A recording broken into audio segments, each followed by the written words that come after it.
In fact, it could only do a quadratic equation. It result in two differences. That's all it could do. So it wasn't big enough to do anything of this scale. And didn't have a printer either. And didn't have a printer, no, and it was cranked from the top. It was really kind of weird. But you're going back to your question. The method of differences is used to compute a table. The values from the table are then entered into here so that we can then, in a sense, force feed them. You can see the numbers here. 1,080, 120, 336, 44, 26, and 41.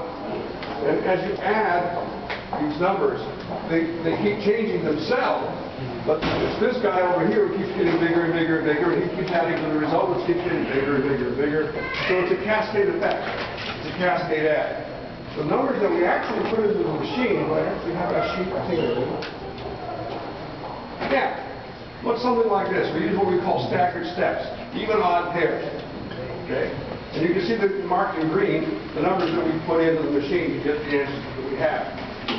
Now, by the time we get down to around here, which is x equals 10, we still have the staggered steps, but these are the numbers you will find in those 6 columns. And it just keeps going on and on and on. We just put these numbers that are in green, and it just goes on all the way down forever. So essentially, it's not programmed. It's programmed to do the differential equation process. So you disengage and set it the way you want, and then you... It's a 100-step process. And you can set up any polynomial equation you want up to a 7th order by just the numbers you put in there to start. So you solve the 7th order polynomial, you get the difference table for it, you put the differences in, and you run the problem.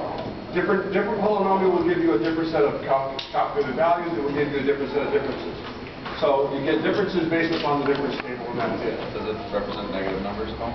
You get negative numbers by using what we would call tens complement arithmetic, a column of 9s, and some value.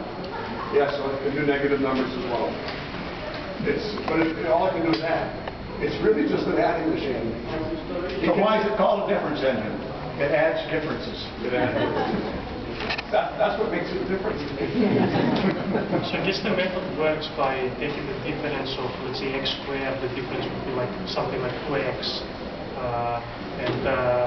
Well, the real math is this. If you had, say, a quadratic equation x squared plus 1, replace x by the parenthesized quantity x plus 1, which would be the next value of x. Okay, which would give you 2x plus 1 as the... Well, it give you x squared plus 2x plus 1 plus another 1, wouldn't it?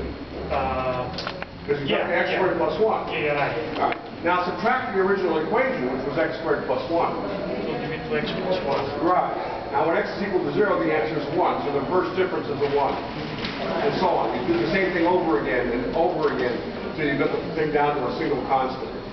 How would we get an approximation for logarithms and sines, cosine, things like that? Is it based on some Taylor's function? Yes, exactly. It's all done on figure. And that's the hard part.